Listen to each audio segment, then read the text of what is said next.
Vítajte v príručke k stolovej hre For Community Smart City. Táto hra je fascinujúcim dobrodružstvom, v ktorom budete spravovať ulice, budovať inovácie a získavať smart coiny, a to všetko s cieľom vytvoriť dokonalé mesto budúcnosti. Tu je jednoduchý sprievodca, ktorý vám pomôže pochopiť pravidlá a začať hrať.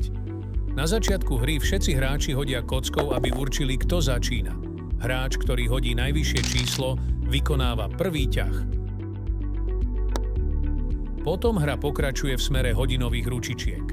Hráči sa pohybujú po hracej ploche tak, že hodia dvoma kockami a posunú svoju figurku o vylosovaný počet políčok. Ak padne dvojnásobok, máte ťah navyše, ale pozor, 3 dvojnásobky za sebou znamenajú nútený ťah na pole sociálna práca.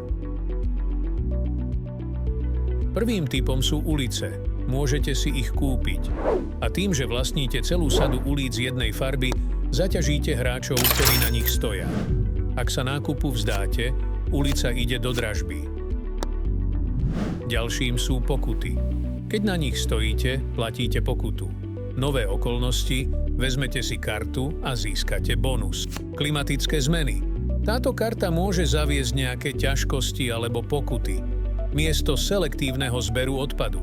Žiadna akcia. Postúpenie súdu pre sociálnu prácu, musíte sa vrátiť na pole sociálna práca. Ak chce hráč opustiť pole sociálna práca, má 3 možnosti. Platba 200 Smart Coins. Použitie karty Pass. Pole sociálna práca môžete opustiť aj hodením dvojníka. Na uliciach môžete stavať inovácie, obchodovať s nimi alebo ich založiť, aby ste zvýšili svoj príjem.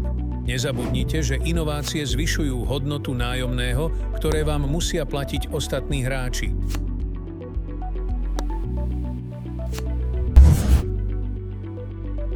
Za ulice dostávate od banky polovičnú hodnotu majetku. Zastavený majetok zostáva vaším majetkom, ale strácate z neho všetky príjmy, vrátane nájomného. Ak chcete zastavený majetok odkúpiť, musíte banke zaplatiť sumu rovnajúcu sa pôvodnej cene plus 10% úrok.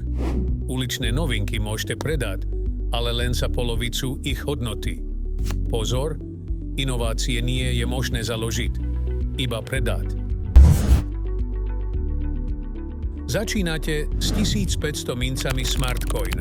Ďalšie mince získavate prostredníctvom platieb nájomného, kariet Nové okolnosti a krúžením na hracej ploche.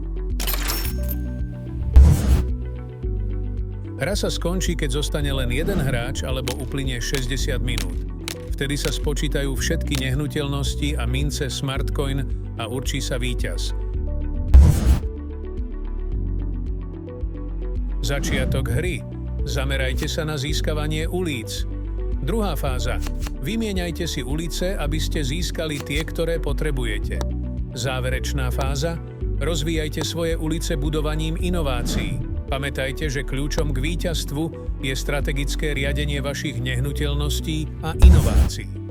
Prajeme vám zábavu a úspech pri budovaní vášho inteligentného mesta.